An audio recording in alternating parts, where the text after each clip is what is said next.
हाँ, ये profit and loss का एक क्वेश्चन है हमारे पास। एक वस्तु का क्रय मूल्य 39 रुपीज है। यदि उसका लागत मूल्य संख्यात्मक रूप से उसके लाभ प्रतिशत के बराबर है तो उसका लागत मूल्य क्या होगा। अगर इस टाइप का क्वेश्चन है तो इसका हम लोग शॉर्टकट सोल्यूशन कर सकते हैं।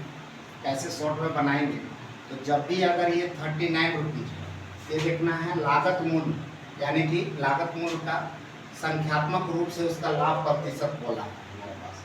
तो लाभ प्रतिशत, जब लाभ के केस में अगर कोई क्वेश्चन अगर दिया हुआ रहता है, जैसे 39 रुपीज है और ये लाभ प्रतिशत का जिक्र किया हुआ है, लाभ प्रतिशत, तब इस क्वेश्चन को हम लोग के ऐसा गुणनखंड करना है कि दोनों के घटाने पर कितना आना चाहिए, 10 आना चाहिए।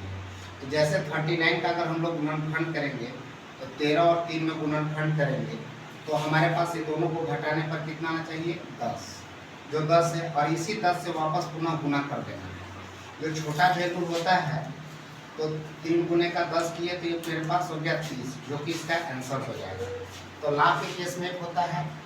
इसी के आधार पर हम लोग और भी क्वेश्चन अगर लेते हैं, जैसे अगर ये 39 के जगह पर हम लोग 96 अगर लेते हैं तो 96 को भी अगर गुणनखंड करेंगे तो इसको हम लोग गुणन करेंगे 16 × 6 में, 16 × 96 होता है, जिसका अगर डिफरेंस देखा जाए तो कितना आ गया, 10। तो लाभ के केस में हमेशा हमको याद रखना है कि अंतर 10 होना चाहिए। इसी 10 से हम लोग को छोटा वैल्यू को गुना कर देना है। तो 10 × 6 करेंगे तो 60 होगा, जो कि इसका आंसर हो जाएगा। और इस तरह से 39 के जगह पर 144 भी अगर हम लोग लेके देखते हैं तो इस क्वेश्चन को भी हम लोग ऐसे बना सकते हैं। 144 इसका भी अगर गुणनखंड करेंगे तो क्या कर सकते हैं, सिर्फ ये नंबर चेंज होगा यहाँ पे। तो इसको भी हम लोग 12 × 2 करेंगे, बराबर नहीं 18 × 8 कर देंगे तो वो कितना हो गया, 144 हो जाएगा। और इसका डिफरेंस भी हम लोग के पास कितना हो जाएगा, 10। और ये 10 से फिर छोटा वाले नंबर को गुना कर देंगे तो 10 × 8 करेंगे तो कितना हो जाएगा, 80, और जो कि इसका आंसर हो जाएगा। जस्ट लाइक सेम इसी क्वेश्चन पर आते हैं। तो ये लाभ के केस में हम लोग जब लाभ दिया हुआ रहेगा यहाँ पे तो, लेकिन जब हानि रहेगा, ये लाभ के केस में सारा क्वेश्चन है। जब यहाँ पे हानि अगर आपका दिया हुआ रहे, अगर इस जगह पर हानि, तो इसके जगह पर कुछ नहीं करना है। ये जो गुणनखंड हम लोग करेंगे तो उसमें क्या करेंगे कि जोड़ करके 10 लाना है। वो कैसे होता है, फॉर एग्जाम्पल एक क्वेश्चन हम लोग देख लेते हैं, इसको हम लोग मिटाते हैं।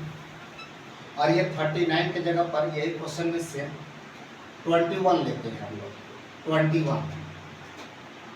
तो 21 जो लेते हैं तब यहाँ लाभ के जगह पर क्या लिखाएगा, हानि, हानि प्रतिशत के बराबर है।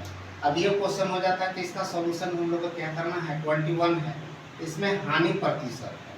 तो हानि प्रतिशत में ऐसा गुणनखंड करना है, इन लोग को जोड़ने के बाद कितना आना चाहिए, 10। इसको जोड़ेंगे तो 70 × 21 हो गया, 7 और 3 में फोड़े, ये दोनों को अगर ऐड कर देते हैं तो 10 हो गया। और इसी 10 से वापस दोनों को मल्टीप्लाई करना है, 10 × 7 = 70 हो गया, 10 दिया 30। और यहाँ पे याद लगा दीजिए, यानी कि हानि के केस में दोनों आंसर सेटिस्फाई करता है। अगर आपके पास ऑप्शन में 30 है तो भी सही होगा, 70 है तो भी सही होगा, 70 या 30 दोनों आएगा तो दोनों सही होगा।